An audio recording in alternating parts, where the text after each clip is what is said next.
was very beautiful, but this has not been an easy evening, all these awards. Do I have a say in those awards, all those awards? But it's great to be back at a place that I know very well because I built it. And I'm very proud of it because I built it for $2.9 billion less than the Federal Reserve building, which is a lot smaller, by the way. Figure that one out. But I am delighted to be here at the White House Correspondents' Dinner. Amazing people, a lot of people that I like.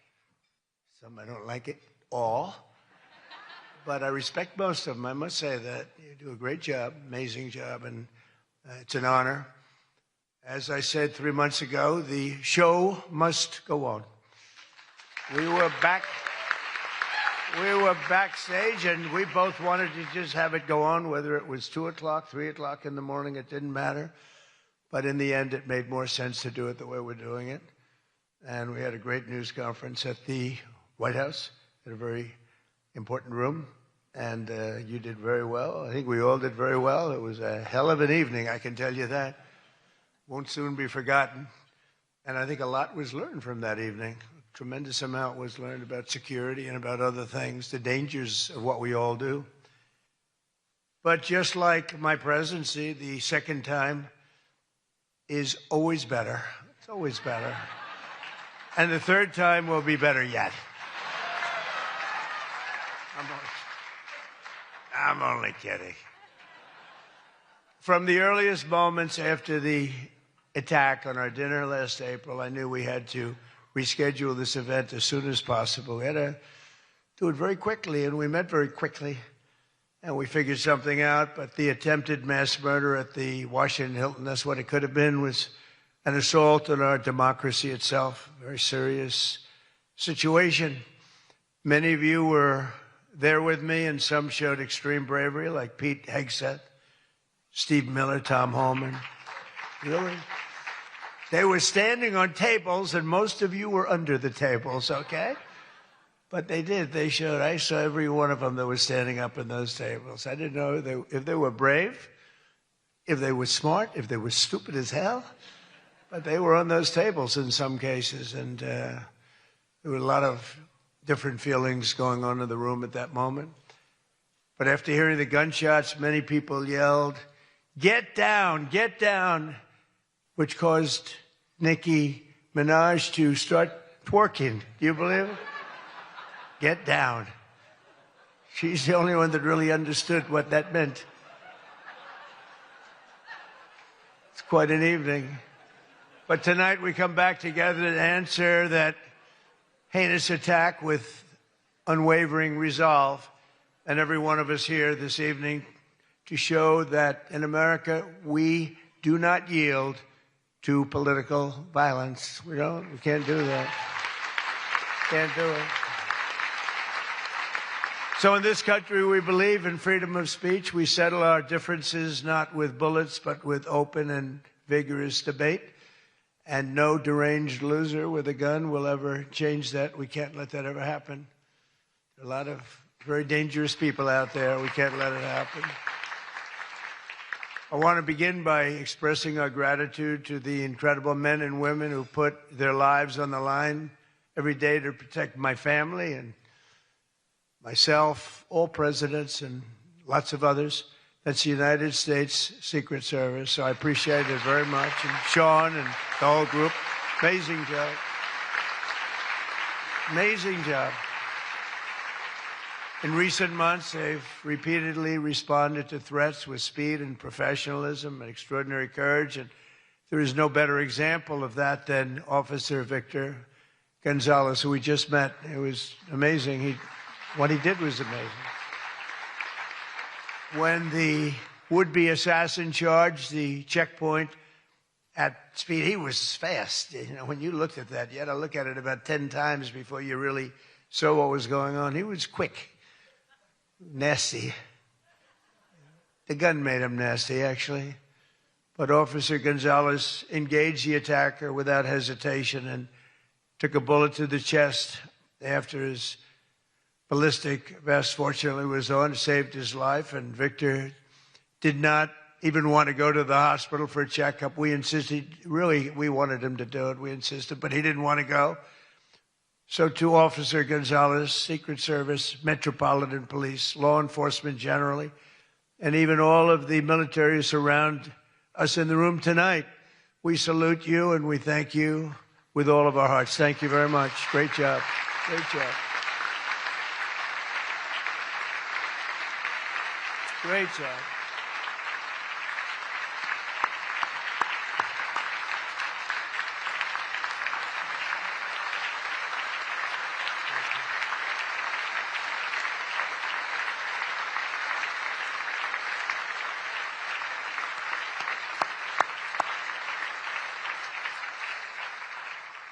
These are great people. So this evening we're picking up right where we left off, so let's have a little bit of fun. You know, I said, what do we do here? Is this supposed to be fun? Am I supposed to be serious? Am I supposed to be a comedian? So I guess you said maybe a little bit of everything. I know one thing, I could never have done the speech that I had ready just a short while. Oh, that was going to be a doozy. I was so psyched. I was going to rip people. And I don't know, just something changed. It's really for the better, but I just wouldn't want to do that. But we'll do a little ripping if you don't mind. But it is true. I said, how do we handle this? It's going to be a different kind of an evening, and it is. And in many ways, it's a more beautiful evening, actually. Everyone's looking really good tonight, and I know it was not easy finding shoes to go along with your bulletproof vests, which many people didn't want to wear because they'd rather die than look 20 pounds heavier. You know that, right? We have that a lot. They put one on me. I said, are you sure I'm not wearing this? No, you look exactly 20. They say, sir, it's about 21 pounds. I said, not good. But I want to thank the outgoing president of the White House Correspondents Association. Now, she won't admit it, and she should not admit it, but we sort of became friendly. You know, in times of stress, on occasion, you become friendly. I have a lot of respect for Ouija, and I tell you, we went through a little bit of a war together. It turned out pretty good. It turned out pretty good because of a lot of good people. They stopped the tragedy, so I want to thank you very much. Fantastic job.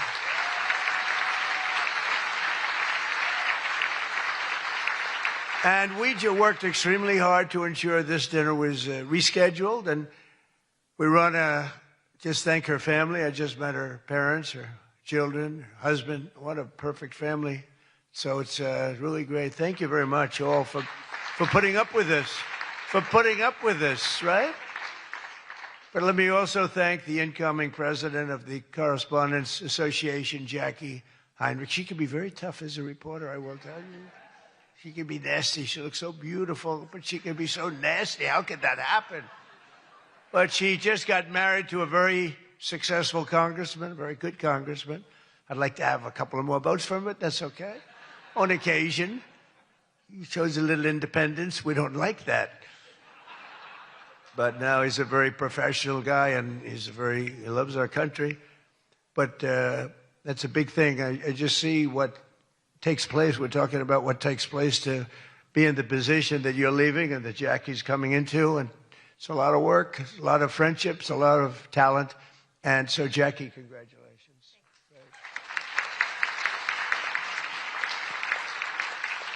And congratulations are also in order for our favorite White House press secretary, Caroline Levitt, who just had her second child. You and your husband. She's great. She's done a fantastic job. We all love her. She's done a fantastic job. She can do another one. She can be nasty. But sometimes she has no choice, right? But Caroline may have one of the hardest jobs in the White House. She has to deal with all of you all of the time.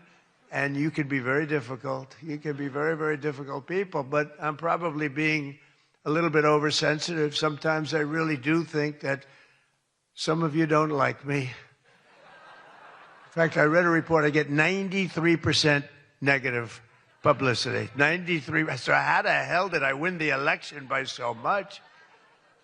Think of it. I don't think that's true. I can't believe it's 93. In the 80s, maybe, but not 93. But this place is really the largest group of Trump derangement syndrome people ever put together at one time, I suspect. Some of you are lucky that our last dinner was cut short because I had brought with me what would possibly have been, I'm telling you, I had something. I was going to go after you. I feel so badly doing this. It's going to be such a letdown. Oh, yay. But your lives were really in danger the last time for an opposite reason. But on the plus side, your careers were saved, and we really do. We have a complete and total. You know, I love the words complete and total. They say, but it means almost the same thing. I said, it doesn't matter when you say it. It's called emphasis. It's called emphasis. But everyone is now really warming up. The new White House Military Center, drone port, highly protected ballroom. We have our ballroom. The windows are this thick. I said to the people, well, if a bullet hits, what happens? Nothing. Nothing. It bounces right off, sir. This is the greatest bulletproof glass. I said, AK-47. That's supposed to be a big one. I don't know so much about the guns. My sons know a lot. But I said, I know it's big. What would happen? They go up, meaning it can take more. I said, so if I'm making a speech and I hear that pinging sound at a window, what would I do? Sir, leave the room right away, but you're going to be safe. We're building something that's going to be amazing. And in light of what we went through, I think people understand it. It's going to be amazing. A phenomenal, one of the biggest drone ports anywhere in the world, right on the roof, right protecting the White House, not only the ballroom. And what's underneath, you know, is supposed to be a top military secret, what's underneath, but then you get sued as usual, and you have to reveal that you're building this unbelievable situation downstairs with room after room of very complex stuff. It was the military's dream to have it built. I wanted to have a ballroom because for 150 years they wanted it. And then the generals came to see me and they said, sir, you're building something. This gives us an opportunity to do something that will be so unbelievable, never happen again. Because there's very little built under the White House, very hard to build under a very fragile building like that. It's very fragile. It's old and a little different construction standards, frankly. And this is an opportunity for us to build something very powerful. I said, let's keep it secret. They said, no, we're telling you, sir, let's keep it secret. And then we get sued and we revealed every room,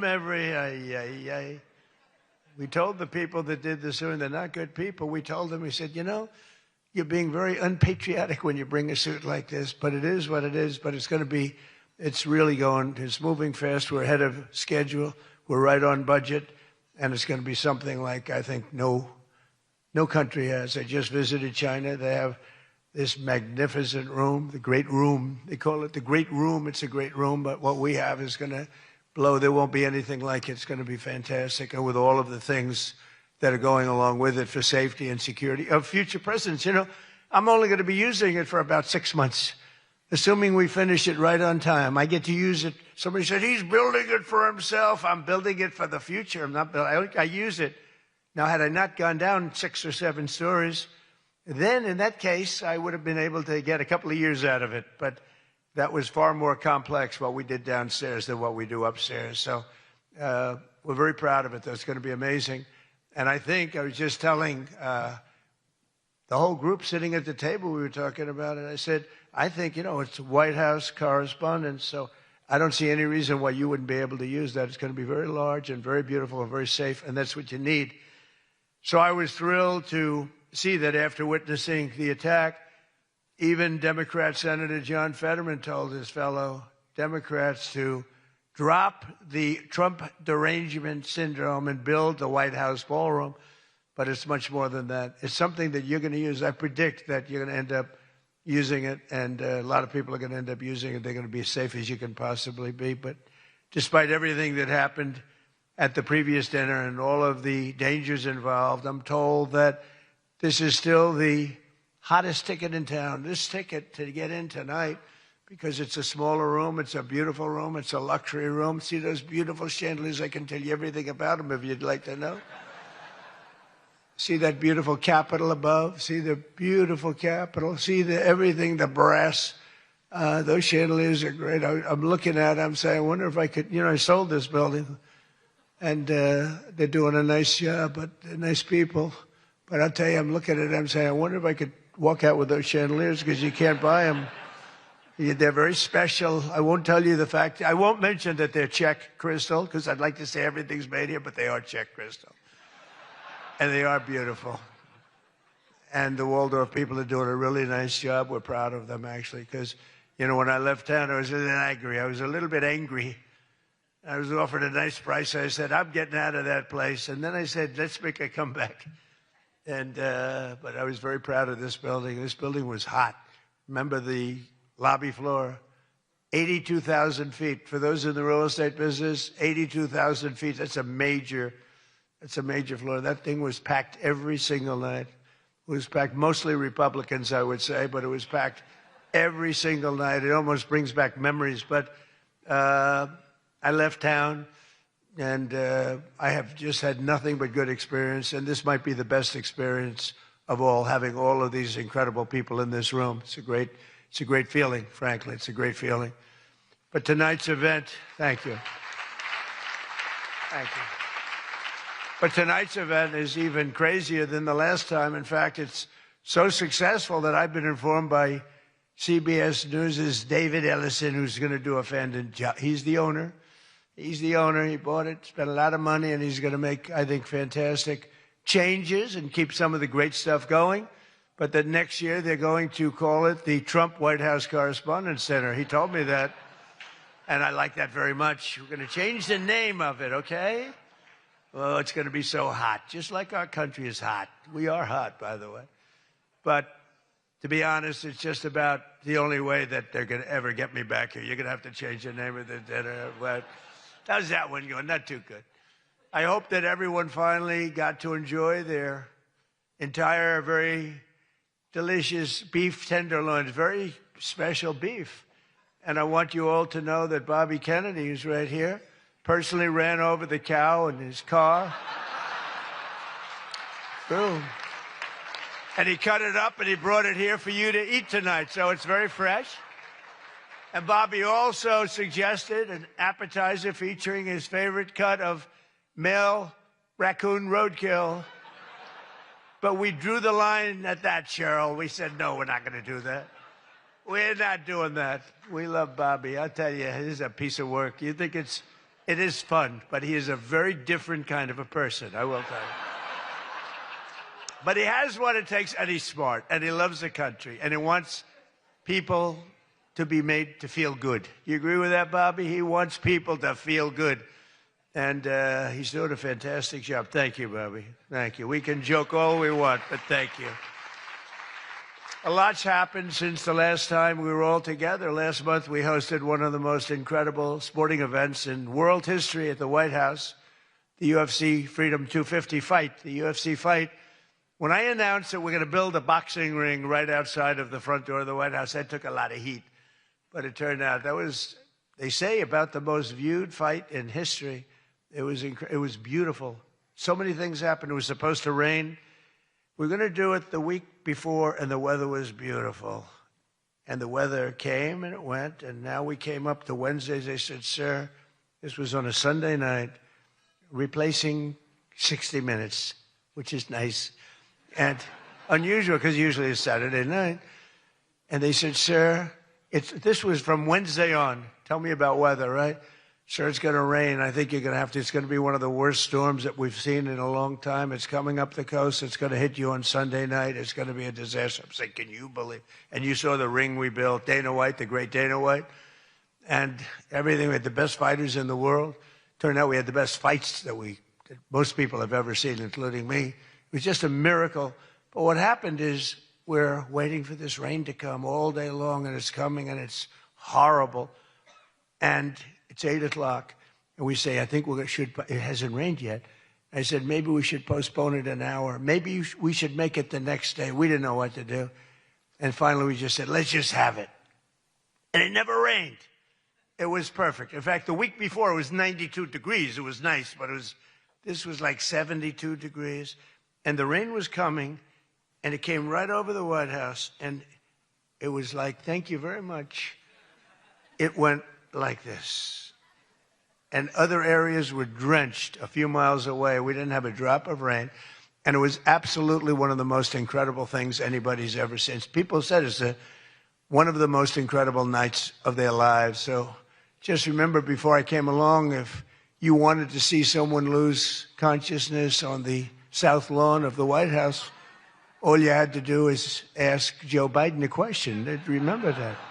Oh, you think I'm kidding. But the big fight was such an amazing success that tonight I'm pleased to announce that we're going to host an even bigger one right in front of the White House. Every Friday night, every Saturday night, we're going to have fights in front of the White House. But we do have something coming and I'm only kidding. You know, the one thing about the press that I learned, don't be sarcastic. Because I'm a very sarcastic person, and I get sarcastic, and most people know that, but you have some bad people that will write it exactly like I say it. And I said I was only kidding. But we are going to have Indy 500. Roger Penske's coming in mid-August, and they're going to have it all throughout Washington, the greatest cars, the greatest drivers in the world. And that's going to be something. Already they have over 350,000 people signed up, going down Pennsylvania Avenue, around the Capitol. And Roger, who's incredible, he won the Indianapolis 500 20 times. Think of it. Germany, Japan, all these countries, they spend billions and billions of dollars trying to win the Indy 500. And Roger wins it. He literally won it 20 times. On the 18th time, I said, you know, that's amazing. I'm going to give him the Presidential Medal of Freedom. And I had him up. And then he won it 2 times after that. The guy's amazing. And he lost the last one by about 6 inches, if anybody watched it. So they're coming here, and it's going to be something really exciting. We have unbelievable events. It's an unbelievable country. And on July 4th, we were over at the mall, and it was raining. It was supposed to be really bad again. And we had 450,000 people show up, and that's a light number. And I was told, sir, we're going to have to cancel the event. This was not good. And it was drizzling a little bit, not raining very hard. And people are calling me. Friends of mine were calling me. And I got a call from Brett Baer. Brett Baer said, it's not raining. I said, where are you? I'm standing at the mall, and I'm waiting to go in the White House. Then others called up. They said the same thing. And I said, you know, this is terrible. But there was lightning. Not big lightning, but you don't have to have big lightning. It takes just a little bit to do some big damage. So they said, everybody must leave. 450,000 people were forced to leave, and they left. And then I said to myself, I said, let me call up and find out what the hell's going on. And I called up, and I spoke to a brilliant young man. He said, don't worry about it, sir. We can do it in a couple of weeks. I said, you can't do it in a couple of weeks. This is the 250th birthday. In 2 weeks, what are we going to do? Say, let's go? We're going to have a redo? No. I said, I'll speak if I have to speak at 3 o'clock in the morning, 2 o'clock, 1 o'clock. I don't care. Call them all back. They're all gone. 450,000, and most of them were in cars. They were heading back to Texas, and it was sad. And we said the show must go on. Very much like here, we said the same term, right? The show, it's a great term.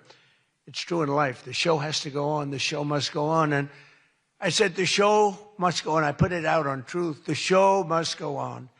And we had probably, Peter, 150,000 people come back, up higher, maybe. Thank you. Let's stand up, Peter. Tell them. More, right?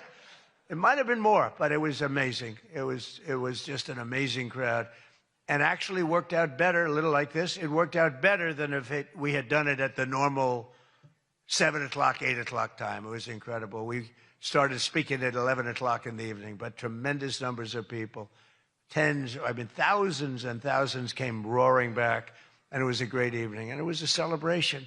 And we didn't do it the following day, and we didn't do it 2 weeks later. We did it when we were supposed to do it. It was a fantastic celebration. But I can exclusively reveal to you this evening that for the heaviest of the heavyweights, we will have Sloppy Chris Christie, one of the sloppiest human beings you'll ever meet. Fighting, I would say, I could mention the governor of Chicago, but I'm going to mention instead Jerry Nadler. And they're fighting for a big piece of cheesecake, big fat piece of cheesecake. Who the hell wrote that line? But it is true. And then you have a congresswoman, Alexandria Ocasio-Cortez, AOC +3. That's her 3 friends, right? AOC +3, and I watched her give that answer when she was over in Europe. It was not a good answer. If I ever gave that answer, I would be out of politics. Remember, you cannot have a 19-second wait time to answer really a very quite simple question. But we'll then have a rematch against an extreme, simple question on a foreign policy from Munich Security Conference. It was a big security conference, and this was our first time up in terms of that. And we had a sort of little preview, and then Anderson Cooper is going to fight Lawrence O'Donnell. I'm not a fan of Lawrence O'Donnell. I like Anderson, actually, because he's covered me well for many years. Then he went bad as soon as I went for politics. But for years, he loved interviewing. I did so many interviews with him, and he was great. But, you know, he's got a little different persuasion than me in many ways, actually. And Lawrence O'Donnell, never liked him, never thought he had any talent. But he's still making a living, so I can't knock it. But we had a contest for who had the lowest ratings and the lowest IQ on television. And that was actually Don Lemon, I think. You know, when I said that he's the dumbest man on television, I said, you know, when you say some things, you never make a comeback. It's not like, oh, gee, hey, Don, let's have dinner some night. But I know what I'm saying. And then you have Bette Midler and Jane Fonda actually held a concert to protest the first UFC fight. They didn't want to see the fight. Very few people want. They held an event. Like 3 people showed up. And given the choice between seeing some of the really beat-up faces of the UFC, almost everyone chose the people in the UFC. It was between the 2 of them or the UFC. And what about Bruce Springsteen? What the hell happened to that guy? He looks like hell. I don't care what anyone says. I'm not supposed to say. I'm sure he doesn't like the way I look, but I don't look so bad. But at a recent concert, Bruce, all he did was talk politics. He ought to run for office. That would be interesting. But all he talked about, he made 4 political speeches in his 3-hour show. The tour has been renamed Bored in the USA. And his new song was so bad that Chris Christie, who's like a fan, you know, he goes out and tells everybody how he hates Chris Christie. Keep that guy out of my... And I see Chris Christie there again, high-fiving Bruce Springsteen in the aisle. And Bruce Springsteen saw him and didn't even lift his hand up.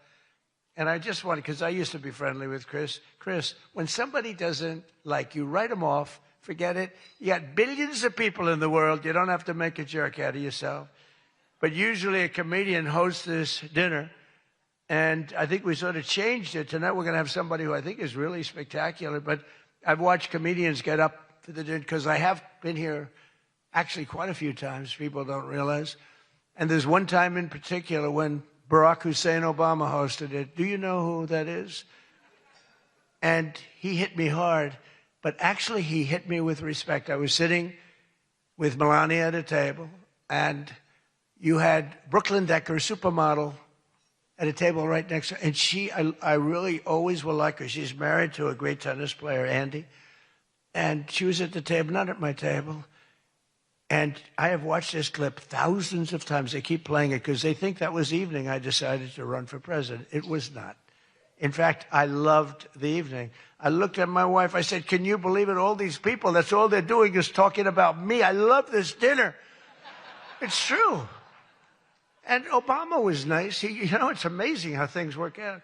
He actually showed a picture of the White House with a big Trump on top, like I put a sign. And, you know, I'm sort of doing that when you think about it, right? I mean, he wasn't really wrong. But, no, he was respectful. He was good. But it had nothing to do. It had nothing to do. I just decided that I wanted to make America great again. This had nothing to do with that dinner. I've gotten so many... Yeah, I've gotten so many calls, and for years they've been saying, was that the moment you decided to run? Really, no. I left that night, And the press was there, a lot of the same people that I see. They said, did you have a good time? Unbelievable. And some thought I didn't have, but I did have.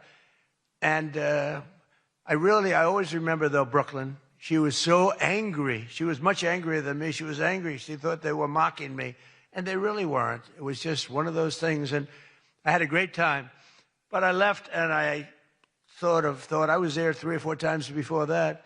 But I sort of thought, wow, that dinner is really something special. And then I ran. I got elected. I thought the press treated me very, very unfairly. And I don't know. I think I made the right decision, because you hate to go where maybe you're not wanted. But they did want me. They wanted me for ratings, and they wanted me for other reasons, but not for love. And I said, you know, I'm not going to go. First time that ever happened, I think. Was that the first time? Just about. Presidents always came. And I didn't go for 4 years because I got treated terribly by the press. In my opinion, unfairly. I know unfairly because I know the facts, but I got treated unfairly. I didn't go. And this year I was called by your president and your chairman and all of the people, and they said, we'd like to do it. And I said, you know what? With time goes by, time passes, and you sort of look at life a little bit differently. I said, let's do it. And I didn't know it was going to turn out the way it did. It turned out to be the biggest event in the history of your day. That was by far the biggest, right? For all the wrong reasons. But as I said before, a lot was learned from that evening. So much having to do with so many different things, including security. But it's an honor to do it. This is my first. I mean, I've been to it numerous times, but as president, I haven't been here. And I'm glad. And they said, would you do it next year? I said, I will be back next year. Now, if you get really, really nasty, maybe not. I don't know. But we're going to be back next year. And or Jackie will treat me very badly. But this year, the association decided not to have a comedian, so they considered using Jimmy Kimmel, Jimmy Fallon. These guys, they're terrible. They're terrible. Stephen Colbert. These are people without talent. They get a lot. They have talent. You know who has talent? Their agent, getting them the money they get. They have no talent. But they are not comedians. They're not funny people. They're angry people. They're sick people. But the association really put on a big show, and they have somebody very special. I look forward to seeing him. And so they thought about going with a professional clown for entertainment. But Adam Shifty Schiff was not available. You know, he's known, I called him, I hate some people. You know, I shouldn't say this. I'm not supposed to hate. I'm supposed to love everybody. But he's a terrible person. He's a liar. And I called him Watermelon Head because he has the largest head I've ever seen with the smallest neck, pencil neck. How does that big, fat, ugly head stand on a little pencil neck?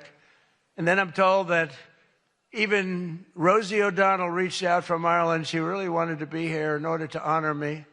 She loves me very much, and she was desperate to come back to the United States and pay her respect to Donald J. Trump. But that didn't work out, unfortunately, because nobody wanted her to come back. But she's one of the greatest sufferers of Trump derangement syndrome. She's a sick young woman, sick older woman, I guess now I have to say. So instead, we're honored to have, for entertainment, the very talented mentalist, Oz Perlman. And everybody, they said, are you going to stay? I said, yeah, I'll stay. I mean, I think I'll stay. What the hell else am I going to do? I've got Iran, I've got this, I've got that, which is all going extremely well. Don't believe the fake news. You know, it's the only thing we were talking before, I said, so we've hit Iran very hard. Their Navy is gone. Their Air Force is gone. 250 jets, no longer. 159 boats, good boats. In fact, I said, why the hell didn't we keep them? We could have used them. But 159 boats, all at the bottom of the sea. They have no radar. They have very few drones left, despite what you see. And every once in a while, they're going to set some things up, but they don't have much left. And by the way, they are talking to us right now. They'd love to make a deal. I don't think they're ready to. I don't think it's time yet, but I'm willing to listen. But they cannot have a nuclear weapon. We don't want to see Washington, D.C., or any of our cities, or Israel, or frankly, the Middle East, destroyed with a nuclear weapon, because I know the power of nuclear weapons. I see it. I get to see it. We're not going to let that happen. So this is all about, we will not let them have a nuclear weapon. And they would use it. They would use it if they had it. But Oz, I do have one question about what happened that time, because he was there. How the hell did you not see that coming? He sees everything. He sees everything. He's telling me about your grandmother and your this. Why the hell didn't you? We got to ask him that question when he gets up here. Why didn't he see that coming? But of course, this evening, it's really all about the fake news media and your handling of prizes, and writing and producing and performing made-up stories like the Academy Awards. You know, Academy Awards used to be the epitome of ratings. Outside of the Super Bowl, it got the second most ratings. Now it's down in the dumps. Nobody wants to watch it anymore because they took on Trump. They hit me all night long. They hit me. The winner is so-and-so. I want to talk about Donald Trump. I hate this man. Nobody wants to hear this stuff. Right, Peter? Nobody wants to. You ever see the ratings? They used to have 48 million people. Now they have 2 people watching. But they'll learn their lesson. But I want to personally congratulate CNN's Caitlin Collins on receiving her award. It was all about me. It's a fake. She shouldn't get the award. It was a fake. But I didn't mind. I said, Caitlin, congratulations. But it was fake. There's no question about it. But she's a young, attractive woman. She never smiles. I said, Caitlin, do you ever smile? Smile. You have a nice position. You're at CNN Fake News. You should be a happy person. So smile, Caitlin. Just smile. But we attack, and I thought Caitlin had really made it big with a major new sponsorship, but then I informed her that it wasn't her on the Bud Light can. It was Dylan Mulvaney. And Dylan Mulvaney cost Bud Light $35 billion in market cap. That was the worst commercial ever made, by the way, for those few people that want to hear that. Most people don't care, but I would. I wouldn't want to hire Dylan anytime soon. Think of it, they hired Dylan Mulvaney, and their market cap has gone down by $35 billion. Who wrote that commercial? And then you have writer Josh Dorsey. He also received, he's been killing me for years. No, he's been, and yet tonight he shakes my hand, he hugs me, everything nice. He kills me. Josh is amazing. He writes more stories than any human being. There's nobody that writes more than Josh. He'll write 4 stories about me a day, all different subjects. I mean, I had the other day 3 stories and one on the, he was upset about this. 1 was on page 7, 3 were on page 1. They were all written by Josh. But he's hit the big time, and he's a workhorse, and yet he's almost unhirable. You know, he's just one of these guys. Wall Street Journal's lucky to have him. But you really, it's unbelievable. He's almost unhirable. CNN is also here. And I'm very disappointed they didn't bring Fake Tapper, because he's had a rough couple of years, Fake has. You know, he calls me up every once in a while. If I pick it up, I pick up my phone. I used to go to this young lady. I'd say, any calls from the press? No, sir. I said, oh, now I'm the President of the United States, right? I'd say to Stephen Chung, is Stephen here someplace? Where's Stephen? He's one of the toughest human beings I've ever met. Don't ever wrestle Stephen. You'll be in big trouble. But I say, Stephen, let me ask you, did the press call? No, sir. You know, when I was a developer, I'd get a call every half an hour. For whatever reason, I always got disproportionate press. So I said, Stephen, nobody called? No, sir. 2 hours later, I say, hi, Steve, how are we doing? Everything good? Anybody call? No, sir, no press calls. I said, I'm president. Nope, they never call. So this went on for about a week. I'd say, Caroline, did the press call? No, sir, no calls. I said, nothing. It's over a week. I haven't received a call. So I said, you know what I'll do? I'm going to give the press my phone number. That was the stupidest thing I ever did. I'm getting a call every 3.7 minutes. Stephen, I don't know where the hell you've been, but the press calls, I'm getting calls, ring, ring. I was with somebody today. They said, I've never heard a phone ring as much. It's fresh. Now, I look at the thing and usually just delete, delete, delete. Every once in a while, it'll be one of the people in this room that I like, and I'll pick it up. Like this one right here calls me on occasion, right? she'll call me and she says, hello, sir. How are you? We want to talk about some horrible subject, like a horrible, depressing subject. I say, Jackie, I don't want to talk about it. Congratulations, however, on your new marriage. But I don't want to talk about it. But it's true. And people call me now. And so for weeks I go, no calls. And I learned then that both of them, they feel that I'm doing a great job. And they feel I'm above it all. And that no person, hundreds of people call no person, is good enough to talk to Trump. And so we don't even bother telling you. That's not the way it works, Caroline. You have to let me know, because sometimes I do like to speak to the press. But now I have the best system I've ever had. It rings, and just so you understand, you're much better at putting your name. Because if there's no name, I just can't do that. You know, I pick up every once in a while. Hello, I'm from Reno, Nevada. We're a startup paper. We're calling it the Reno Express. I said, do you believe I'm the president of the United States? Mr. President, could I have your views on Iran? And I just hang up. No, I get the craziest calls. I mean, some of them, my wife said, I can't believe you do this. This is a hell of a way to live.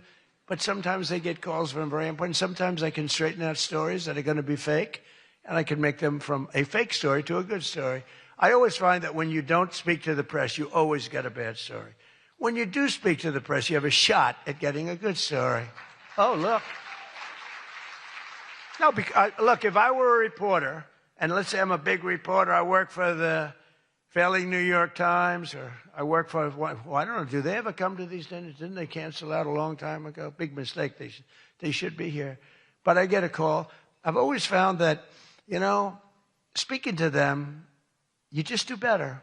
You do better. When you can, when you have the time. You speak to the reporter. You treat the reporter with respect. Sometimes now there are reporters where it doesn't matter. You can be so nice to them, it doesn't matter. You get treated unfairly. But you have a lot of great reporters where when you speak to them, you can get your point across, and that's a good thing. But some people say that Jake Tapper is a great investigative reporter in D.C., and that's why after moderating our debate, it only took him 1 year to break the story that Joe Biden might possibly have suffered from cognitive decline. It took him 1 year. He wrote a book about how great he was mentally, not too good. And I don't like Biden because Biden was very unfair to a lot of people. But Jill Biden insists that Joe would have beaten me in 2024, even though he was way down. She said he was way behind in the polls because he was seriously ahead. She felt he was going to win because he was seriously ahead on deceased voters. He was leading in the deceased crowd, and there were a lot of them. You're finding out there's a lot of them. Look at the numbers that just came out yesterday. And it's traditional that at least one or two potential presidential hopefuls attend the correspondents' dinner, but many of them seem to have really chickened out. I was disappointed that Gavin Newsom didn't show up. He didn't show up. He should be here. But I heard that he recently said that we will lose our country if we don't fight fire with fire. And to be fair, there's only one thing we know about Gavin, and that's that he definitely doesn't want to fight fire with water. He's got a lot of water he never uses. What a disaster. That should have never happened. But Gavin Newsom recently did a career-threatening, one of the worst interviews I've ever seen, where he said that he can't read a speech. He's incapable of reading a speech. He's a low IQ person. He's smarter, however, than all of the people in the room. And then he gets sued for being a racist, okay, when he said that. But he basically said he has various mental incapacities. He has difficulty in various other ailments mentally. And I'm looking at him saying, this is the worst interview. I'm watching this interview. I said, this is the worst interview I've ever seen given by a professional politician. I've been watching politicians for a long time, mostly on the previous side, because I haven't been doing this too long. How am I doing? Not bad for the number of minutes spent.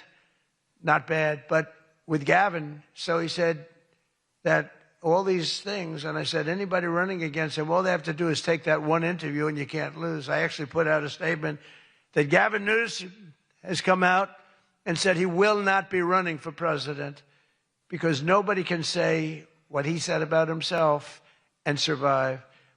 Newsom was in big trouble when he openly admitted that Kamala was smarter than him. She said, Kamala, is smarter. If Kamala is smarter than someone, you don't want that person to be president of the United States of America.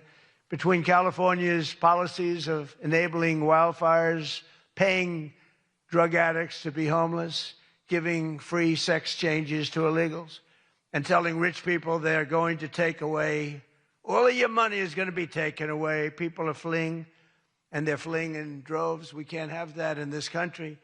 It's becoming such a horrible and dangerous location that Ilhan Omar, one of my favorites, and her brother are thinking about moving together, very much in love. A video has surfaced recently of Ilhan giving a speech referring to World War II as World War XI. And they asked her about that. She thought she got it right. But I'm not surprised, because she's a low IQ person. And she's also a very dishonest person. And she ought to get the hell out of our country. She shouldn't be here. She shouldn't be in our country. She also calls her brother husband number one. Omar is reportedly being investigated for fraud. She revised her net worth. I was shocked to see that she was worth much more than $30 million. And then when the press got on her, she revised it slightly downward to less than 18,000. So she went from much more than 30 million to 18,000. And I know Democrats, and the word Democrat is something that's come into fashion. I changed the E with a U, and most people don't know that dumb has a B, so we don't have to worry about that. It's very quiet. I thought it was quite good, but I haven't gotten much credit for that. Fake news, good. Pocahontas, good. I won't say Lion Ted because he's on my side. I don't talk about past conquests, but we have a lot of them. I won't talk about it. They got a whole table full of Republicans there. They're saying, no, don't mention my frickin' name, will you please? But we've had a lot of good names. But the Democrats are there to destroy wealth, and honestly, they've gone absolutely crazy. Gavin Newsom's not only a man who really wants to run for president, he's doing a bad job running a state. You can't have somebody like a J.B. Pritzker, who I understand is not present, sadly, but, some people say, never use the fat word. And I don't. I would never call anybody fat. I have my own problems, It's not like I'm perfect. Sir, in the back, don't call him a fat pig, okay? I'm sticking up for him. Don't call him you. You can't do that, sir. You can't call J.B. Pritzker a fat pig, please. All right? Thank you very much. I appreciate it. Everyone's trying to figure out, who is that guy? Does he exist? But the nice part is when you do that, the press can't get you, because I'm defending a man who obviously has a problem. Actually, he's lost a lot of weight. I saw him recently. He lost quite a bit of weight. I don't know what the hell. He's got no chance, believe me. Anything he does, the family threw him out of the business. A number of other potential Democrat contenders sadly refused to show up tonight. We invited Elizabeth Pocahontas Warren. She's referred to Pocahontas because, in fact, I had to apologize. People came up and they said, we want you to apologize to Elizabeth Warren for calling her Pocahontas. And I ended up apologizing to the real Pocahontas. But Elizabeth Warren was supposedly of Indian heritage. And then she took the test, and she only had 1,024th Native American. And I said, you know what? I think I'm more of an Indian than she is. So this is what we have to deal with. But Senator Warren did not accept our invitation to debate. I wanted to debate her on various and sundry things, and she decided not to do it. And I decided to bury the hatchet. It doesn't matter. And well, I'm not going to say this next one. Do you want to hear this one? How bad?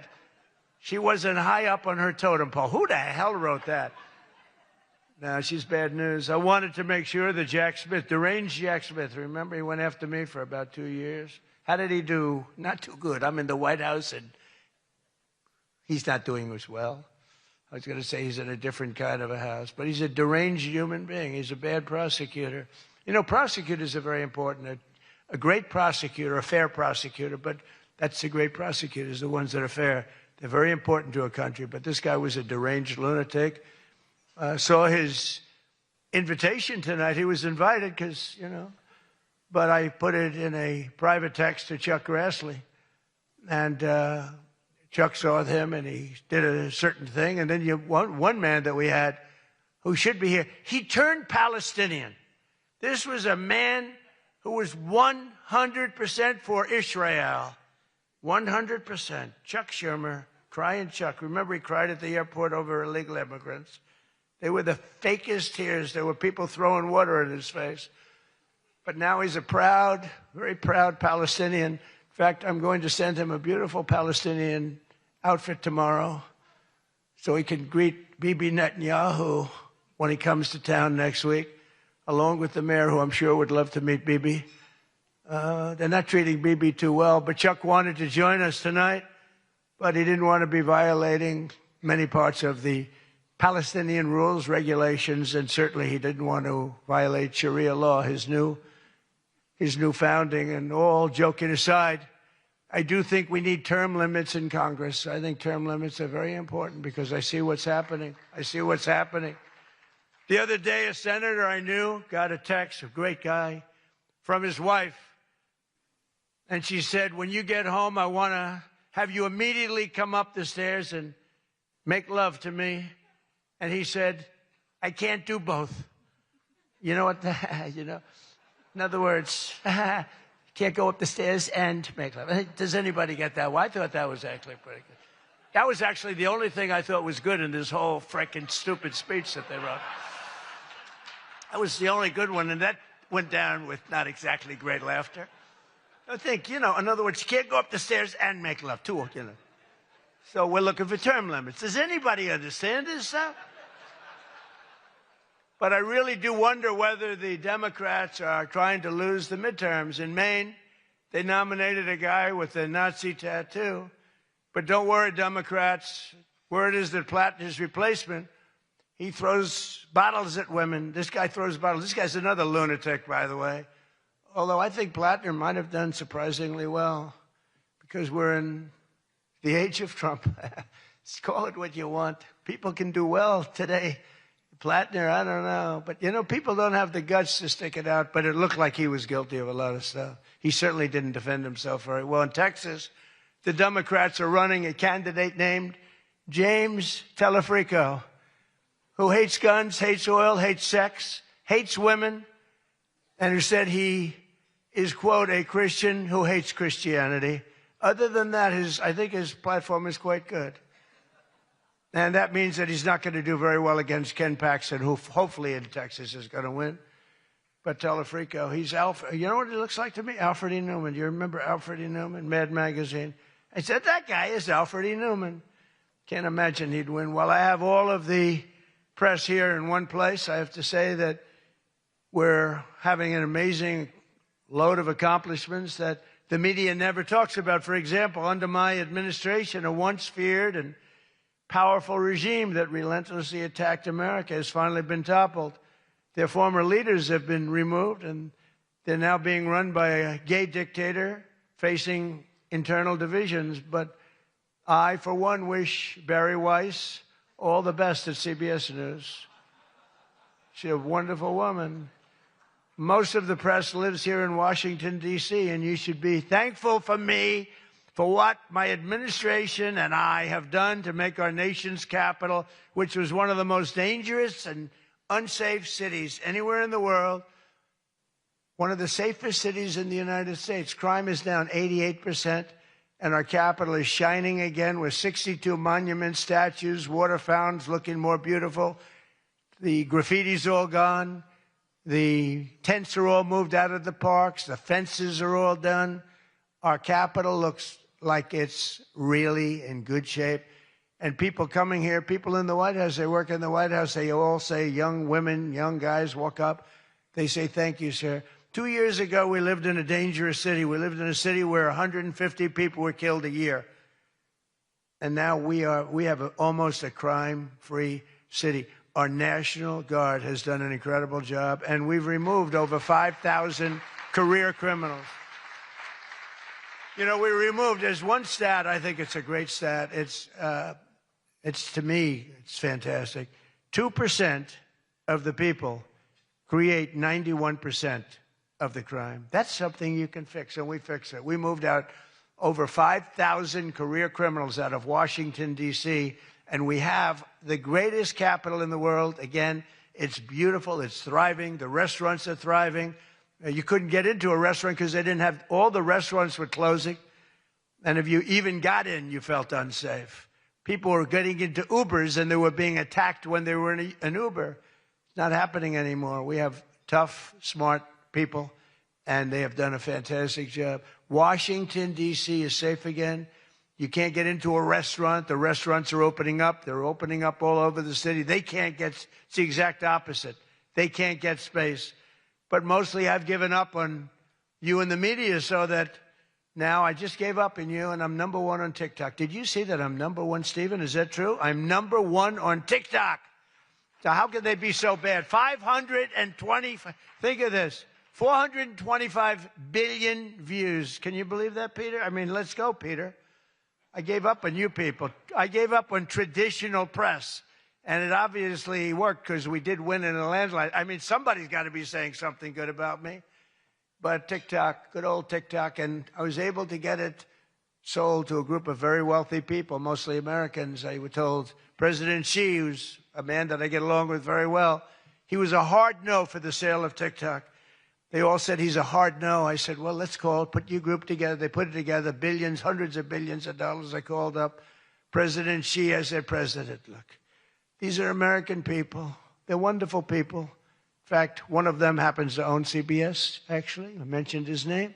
I said, these are wonderful people, and it'll be a good thing. Does it mean anything, President? It's nothing. It's nothing. They love your country. We'd love to see you approve the deal. And he goes, all right. That was it. It was done. And we sold TikTok. And he's a friend of mine. And he's not contributing to problems like other people contribute to problems. So we get along. But we made the deal. But #1 on TikTok is Trump, and that's probably why we won. But for all of the trouble that you give me a lot of trouble, a lot of heartache. I hope all of you know that I believe in the free press more than anyone in this room does. Maybe not quite. But that's why I'm proud to be the most open and transparent president in history. They called me that. You know who calls me that? Caroline. That's about it. So would anybody else call me that? I think Peter would call me that. Am I the most transparent? Biden never used to answer your questions. He'd ask Biden 20 questions. He'd never get an answer. Who's the most transparent president, Peter? Who? I look at him. It's the first time he's tongue-tied. I cannot believe it. Oh, he's not going to be happy tomorrow. But you people have no idea how lucky you are. When I'm gone, you're all going to be broke. Your business model is going to be finished. No, it's true. When I'm not around, you're going to be broke. There's not going to be anybody to report on. Nobody gives a damn about anybody else. The New York Times the other day had 5 stories about me. You know, before I got into politics, in my whole life, I had 7 front-page stories. This is years of success. I think 6 were good, 1 was bad. I had 5 stories, 7, 5 good. Yeah, I had a total of 7 stories on the front page of the New York Times. That's not bad. Now I average about 3 or 4 a day. All different topics, all bad, everything bad. But here we are. I mean, here we are. In fact, when I'm finished, I'm going right back to the Oval Office.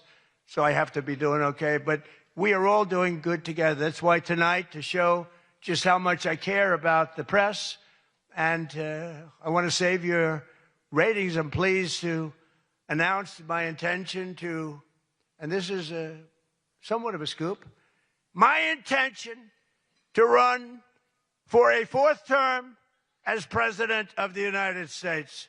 I will be doing that. I will be having an official, in fact, I think I have, I won 3 times.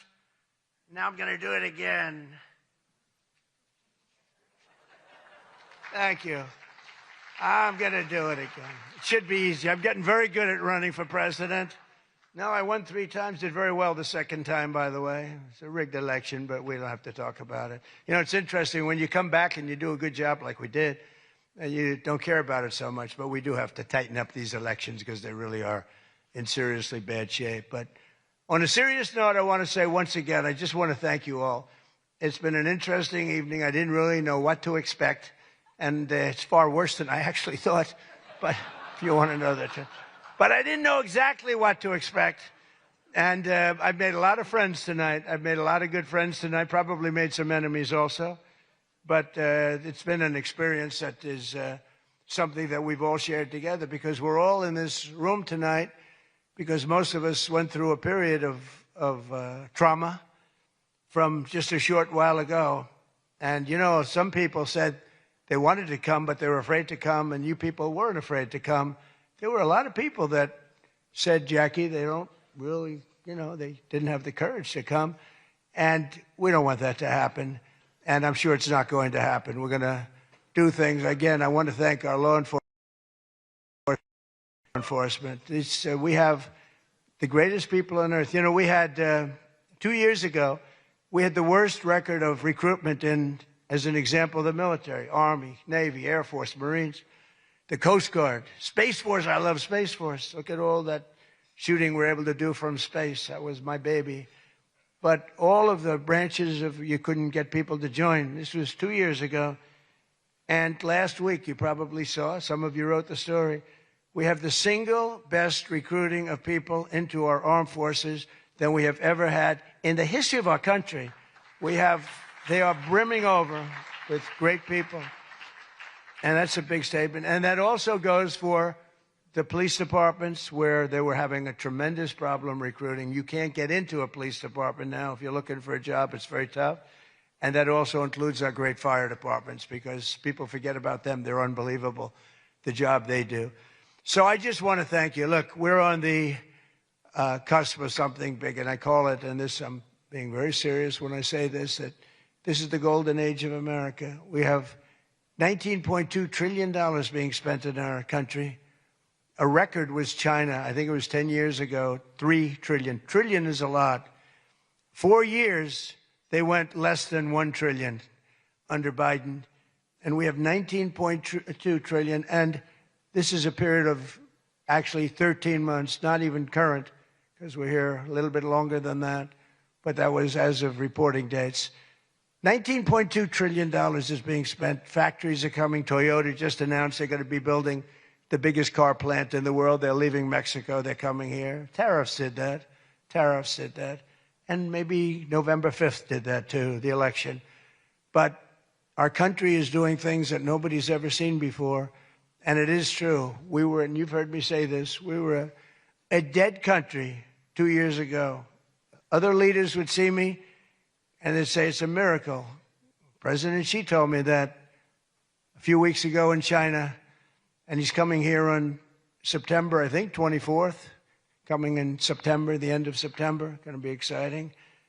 But he said the same thing. The King of Saudi Arabia said it. Everyone said almost the same words.